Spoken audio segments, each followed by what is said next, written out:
Ya,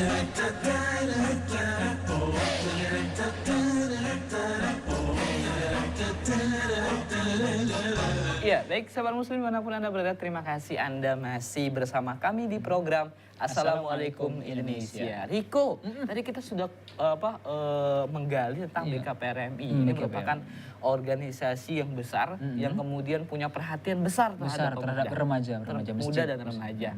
Riko masih merasa pemuda? Masih ya, tentunya. Jangan gaya pemuda tapi semangat orang tua, jangan Riko ya.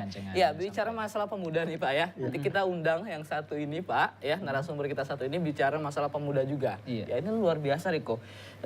Yuk kita undang aja langsung ya. Ada Pak Heri Widianto. Silakan Pak. Oke, dari Komite Nasional Pemuda Indonesia. Assalamualaikum Bapak. Sehat Pak? Sehat. Tadi macet nggak sih tadi nggak ya? Enggak ya, alhamdulillah. Ya, ini dari Komite Nasional Pemuda Indonesia. Pak, sebelum tadi kita nanya-nanya lebih dalam tentang BKPRMI ya, saya agak susah juga nyebutnya Riko ya. Kita tanya dulu tentang ke KNPI ya, Komite Nasional Pemuda Indonesia. Orang akan bertanya Pak, apa itu KNPI seperti itu dan bagaimana perkembangan di Indonesia? KNPI ini merupakan sebuah wadah, sebuah organisasi, wadah untuk berhimpunnya organisasi kepemudaan yang ada di tengah-tengah masyarakat dan kemahasiswaan. Perkembangannya sampai saat ini KNPI ada di seluruh Indonesia. Ini nasional ya Pak? Nasional. Jadi strukturnya dari tingkat pusat sampai di tingkat kecamatan. Itu KNPI ada semua di secara struktur. Seperti itu. Dan perkembangan di Indonesia Pak? Perkembangan cukup baik karena KNPI ini dilahirkan dengan semangat kebersamaan. Karena KNPI didirikan pada tanggal 23 Juni 1973 dengan semangat Indonesia gitu. Semangat Indonesia itu beragam-ragam organisasi, tapi jadi satu. Jadi satu. Berarti KNPI sebagai wadah ya Pak? Sebagai wadah berhimpunnya seluruh organisasi yang ada, baik itu organisasi kepemudaan dan organisasi kemahasiswaan. Apakah BKPRMI ini masuk dalam KNPI juga Pak? Sampai saat ini BKPRMI merupakan salah satu pemilik daripada KNPI. Kenapa kami bilang pemilik? Karena memang yang punya KNPI itu adalah organisasi kepemudaan. Sebagai anggota KNPI, itulah dia pemilik KNPI. Kami hanya menjalankan amanah yang emban yang ditugaskan pada kami pada waktu musyawarah daerah. Seperti itu. Jadi masih berbau tentang pemuda juga Pak ya, mengurusi pemuda. Lalu saya akan bertanya kembali Pak. Kalau tadi saya tanya Bapak dari BKPRMI Pak ya, mengenai berangkat dari mana sih punya perhatian besar terhadap pemuda. Nah, saya akan tanyakan lagi kepada Bapak, gimana Pak? Ya, sebenarnya ini pengalaman hidup. Dari pengalaman hidup, dari awalnya senang berorganisasi, kebetulan saya memang organisasi yang saya tekuni pada awalnya memang di masjid. Dari mulai anggota remaja masjid, kemudian menjadi ketua remaja masjid. Di situ timbul sebuah ketertarikan untuk menyelami lebih dalam bagaimana sih organisasi itu gitu. Jadi dari semangat di remaja masjid mungkin terus kita bawa sampai ke tingkat yang sekarang ini saya emban gitu. Jadi dari semangat itu sebenarnya ada.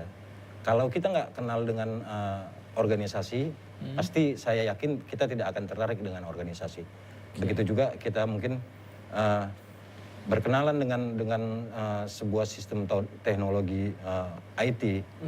Kalau kita memang tidak mendalaminya, pasti kita tidak akan tertarik gitu. Oke, jadi berangkat dari keingintahuan Pak ya, kemudian mengikuti dan akhirnya sekarang benar-benar mendalami. Gitu Riko. Jadi rasa ingin tahu itu luar biasa gitu. Jadi dulu saya juga sempat gitu Pak, pengen tahu jadi presenter gitu ya. Tiba-tiba ada rezeki, ada nasib baik jadi presenter. Nah gitu Riko, jadi berangkat dari keingintahuan. Nah, mungkin Riko ada yang ingin tanyakan Riko? Oke, Wak. Mungkin saya bertanya, KNPI ini apa sih yang dilakukan KNPI ini secara umum? secara umum KNPI melakukan pembinaan terhadap kepemudaan dan remaja. Secara umum ya Pak? Secara umum. Apakah memang terkhusus remaja-remaja Muslim atau non Muslim?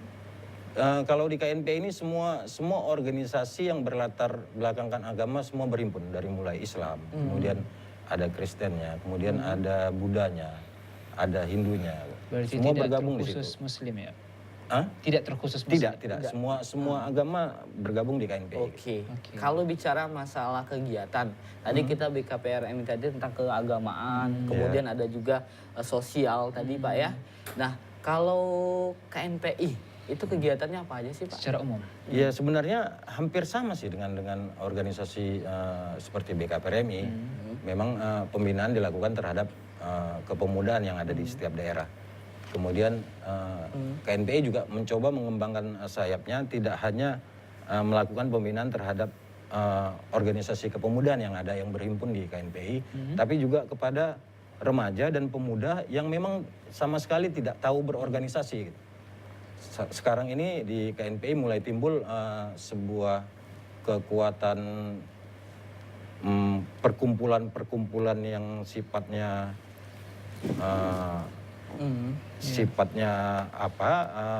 dari ke hobi, komunitas-komunitas yang mulai muncul di kalangan remaja, itu jadi sasaran KNPI juga untuk dilakukan pembinaan, karena kita tidak mau di kalangan mereka di situ terbiasa dengan narkoba, terbiasa dengan kejahatan seksual, terbiasa dengan tindak pidana lainnya. Kami juga tidak mau, makanya kami mencoba juga masuk kepada komunitas-komunitas yang ada di remaja dan pemuda yang ada di Kabupaten Langkat. Saya beralih kepada Bapak ini ya, Ketua BKPRMI, Bapak Edi Saputra Pak. Sebagai Ketua BKPRMI Langkat Pak ya. Apa sih yang Bapak lakukan, atau mungkin ada pengalaman tentang menjadi seorang ketua BKPRMI seperti itu Pak, yang menarik seperti itu? Ya, banyak hal yang kita lakukan. Ketua Umum DPD BKPRMI melakukan aktivitasnya itu juga tidak boleh lari dari hasil musyawarah daerah dan rapat kerja. Artinya seluruh program yang kita buat itu berorientasi kepada kegiatan-kegiatan yang sudah ditetapkan dalam rapat kerja. Jadi kegiatan-kegiatan itu banyak seperti yang saya katakan.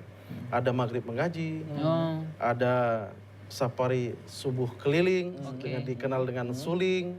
Kemudian ada kegiatan pelatihan manajemen organisasi, ada kegiatan penyuluhan narkoba, persoalan hukum. Banyak sekali. Kemudian banyak kegiatan-kegiatan yang kita lakukan. Masya Allah. Artinya bahwa sebagai ketua umum ya kita harus melihat kegiatan-kegiatan itu yang bisa membuat remaja masjid yang ada di Langkat itu tertarik dengan kegiatan yang kita tawarkan.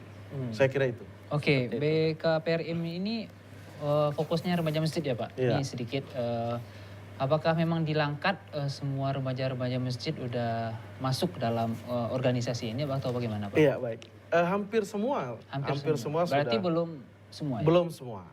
Artinya kalau merujuk pada anggaran dasar anggaran rumah tangga, yang masuk ke BKPRMI itu harus menyatakan bergabung.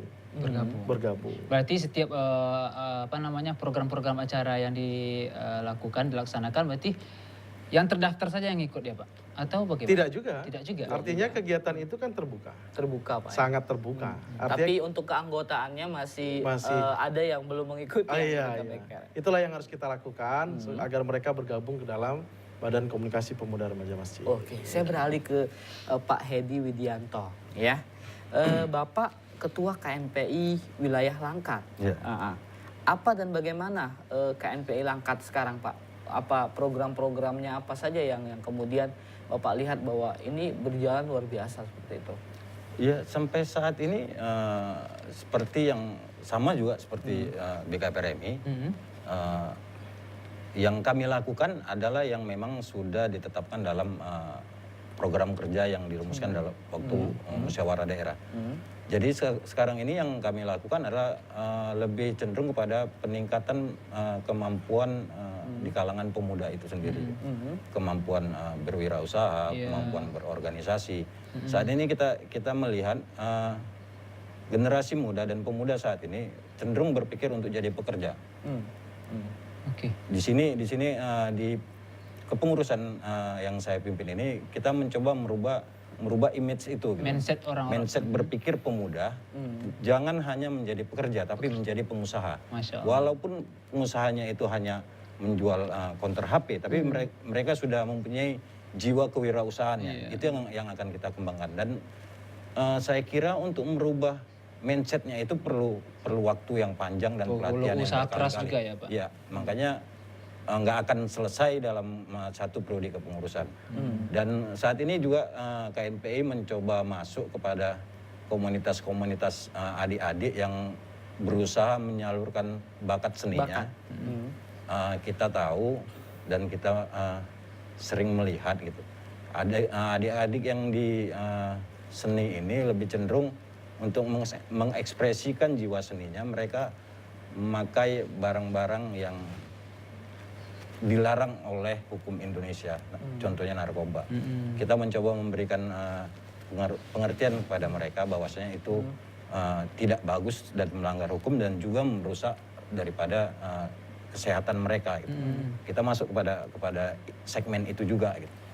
Seperti itu. Jadi memang berjalan sesuai dengan anggaran dasarnya seperti itu Pak ya. Jadi, dan selain itu melihat kondisi juga, kondisi di lapangan seperti apa. Kita juga tidak bisa hanya menjalankan apa yang diperintahkan pada Musda, tapi kita melihat kondisi masyarakat dan kepemudaan yang ada di daerah. Kalau bicara masjid, kemudian ada nggak apa hubungannya, kemudian apa kaitannya dengan KNPI Pak?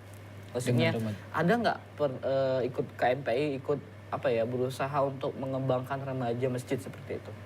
Ya sebenarnya KNPI tidak bisa masuk ke sana karena di situ ranahnya BKPRMI. Jadi ya lebih cenderung program yang ada merupakan sinergitas daripada KNPI dan BKPRMI. Gitu. Setiap ada kegiatan BKPRMI, apa yang bisa dibantu oleh KNPI, apakah itu tenaga, apakah itu alat, kita bantu. Begitu juga dengan BKPRMI. Begitu saat KNPI melakukan kegiatan, apa yang bisa dibantu oleh KNPI? Sinergi ya. Sinergi kegiatan itu seperti kegiatan sampai Ramadan KNPI itu rata-rata banyak pengurus BKPRMI yang menjadi ustadznya. Jadi artinya setiap kegiatan-kegiatan di BKPRMI, kegiatan KNPI sebenarnya bajunya saja dan wadahnya yang berbeda. Tapi gerak-geraknya sama. Bisa nggak dikatakan mungkin kalau dia bersatu itu beda, tapi kalau pisah sama, bisa nggak Pak? Bisa kita katakan demikian. Bisa.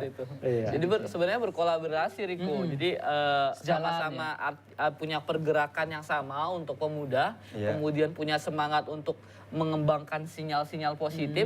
Jadi satulah klub lah antara KNPI dengan BKPRMI. Tapi Pak, setiap menjalankan sesuatu itu tidak mungkin berjalan sesuai dengan sesuatu yang kita inginkan. Pasti ada batu kerikil ya. Mungkin ada batu bata juga Riko ya. Yang menghalangi perjalanan KNPI atau BKPRMI. Saya bertanya dengan KNPI dulu Pak. Apa sih kendala-kendalanya?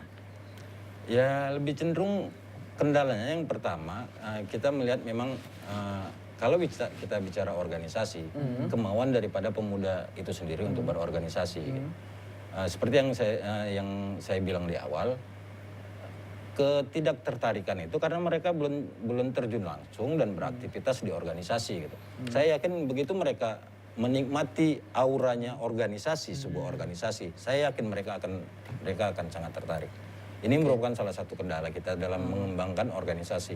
Dan menurut pemikiran saya, 50% pemuda dan remaja itu tidak mengenal organisasi gitu. Jadi di sini ada sebuah kekosongan gitu, kekosongan terhadap pembinaan mereka. Dan di sini juga sebenarnya pemerintah harus hadir gitu. Selain BKPRMI, kemudian KNPI-nya, organisasi lainnya, ada juga pemuda yang tidak masuk dalam sasaran organisasi-organisasi ini dan saya yakin itu sangat banyak. Seperti itu.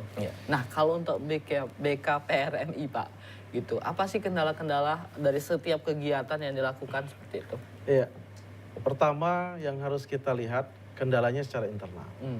Kendala internal adalah waktu dari para pengurus dan adik-adik di remaja masjid. Karena harus membagi waktu antara kuliah, sekolah, dan guru, banyak pengurus BKPRMI. Ini salah satu yang sangat terkendala. Ketika kegiatan di pagi hari kan harus meninggalkan tugas. Maka bagaimana mendesain kegiatan itu agar seluruh aktivitas adik-adik yang masih kuliah, kemudian mengajar, kemudian sekolah itu tidak terganggu. Kemudian secara eksternal juga banyaklah terkadang menganggap bahwa semua persoalan remaja masjid itu urusan BKPRMI. Asumsi ini yang seakan-akan bahwa asal remaja masjid itu urusan BKPRMI. Padahal persoalan remaja Islam ini urusan kita semua. Kita semua. Tidak ada remaja masjid, tapi semua. Karena perbaikan. Jadi kalau konsep Quran itu kan ada konsep kita semua adalah juru dakwah yang harus menyampaikan nilai kebenaran pada siapapun. Nah, kebetulan BKPRMI yang menjadi motor penggeraknya, ayo kita sama-sama melakukan gerakan itu secara bersama-sama. Riko, pernah dengar beberapa organisasi kepemudaan yang kemudian dianggap bahwa ini organisasi anarkis gitu. Yang tadinya punya pergerakan untuk membangun pemuda, kemudian ini merusak pemuda. Riko pernah dengar ya? Pernah dengar ya? Nah Pak, untuk menapik argumen atau pola pikir masyarakat yang mengatakan bahwa misalnya ada orang mengatakan bahwa KNPI ini organisasi yang pemuda nanti anarkis, saya takut saya punya anak nanti anarkis, gimana tuh Pak?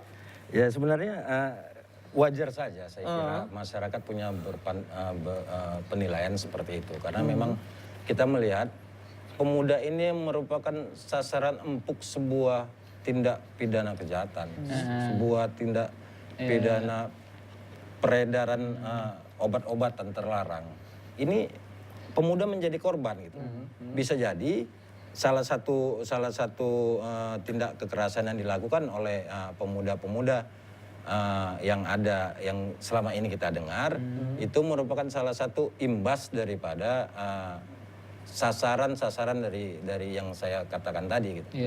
Jadi kita melihat juga banyak organisasi seperti di KNPI ada 42 organisasi kepemudaan yang tanda kutip kita lihat dan kita nilai merupakan organisasi yang beranggotakan yang sering melakukan anarkis, yaitu mungkin hanya 5 atau sampai 10% gitu. Yang lain juga organisasi-organisasi kemahasiswaan yang tujuannya jelas dan organisasi kepemudaan yang memang basisnya adalah pemuda dan organisasi Islam. Oke. Saya kembali ke BKPRMI Pak. Saya penasaran nih. Ada nggak bagaimana Pak respon orang tua anaknya ikut BKPRMI, kemudian dia lama di masjid, kemudian punya kegiatan-kegiatan masjid, apa respon orang tua Pak? Responnya positif artinya bahwa orang tuanya sangat senang ketika anaknya bergabung di remaja masjid. Artinya mengurangi kecenderungan untuk bergaul dengan remaja-remaja yang tidak aktif di masjid, yang notabene adalah pengguna-pengguna narkoba atau yang lainnya. Salahkah itu? Saya katakan bahwa ini tanggung jawab kita semua. Jadi orang tua juga punya peran penting untuk melihat anak-anaknya agar kejahatan-kejahatan remaja itu bukan saja tanggung jawab kita di organisasi, tapi orang tua juga harus memperhatikan anak-anaknya. Makanya kalaupun ada orang tua yang mengatakan negatif, itu artinya bahwa tugas kita untuk meyakinkan bahwa organisasi itu selalu berupaya untuk mengarahkan anak-anak remaja, anak muda itu ke arah yang positif. Saya kira itu. Oke. Riko, ada pertanyaan? Oke. Untuk KNPI sendiri Pak, ada nggak prosedur atau syarat-syarat untuk, ini kan KNPI sebagai wadah ya Pak ya, untuk organisasi remaja. Ada nggak ketika mereka ingin masuk KNPI itu di bawah wadah, di atas, maksudnya wadahnya itu KNPI, ada nggak KNPI itu memfilter itu organisasi, oh ini nggak boleh nih, ini nggak masuk KNPI, ada nggak Pak? Kita tidak pada tahap untuk menilai organisasi itu bisa masuk atau enggak, tapi mereka menyatakan bergabung dan mengakui bahwasanya Sumpah Pemuda itu menjadi pemersatu bangsa, itu mereka sudah menjadi anggota KNPI. Dan untuk kalau KNPI kan kepengurusannya adalah merupakan penugasan yang dilakukan oleh organisasi kepemudaan. Jadi pengurus KNPI itu adalah perwakilan-perwakilan dari organisasi kepemudaan yang ada. Selain ada mungkin pemuda-pemuda potensi yang tidak bergabung di organisasi yang memang berpotensi besar, memang kita rekrut untuk duduk di kepengurusan KNPI. Jadi saya menilai KNPI ini akan tetap hidup kalau organisasi kepemudaannya hidup. Seperti BKPRMI hidup, kemudian organisasi kepemudaan lain yang hidup, maka KNPI akan tetap hidup. Tapi kalau organisasi kepemudaan mati, maka karena kader-kader KNPI itu berasal dari organisasi kepemudaan, secara otomatis KNPI juga akan mati. Terima kasih Bapak. Luar biasa itu ya. Jadi makin semangat jadi pemuda dan makin semangat untuk berbuat banyak untuk Indonesia, khususnya untuk agama kita ya. Baik, sahabat muslim dimanapun Anda berada, semakin seru saja perbincangan kita hari ini Riko, dan kita akan kembali menggali lebih dalam ya tentang pemuda dan masjid ya, tentunya setelah jeda yang berikut ini. Tetap setia bersama kami di program Assalamualaikum Indonesia.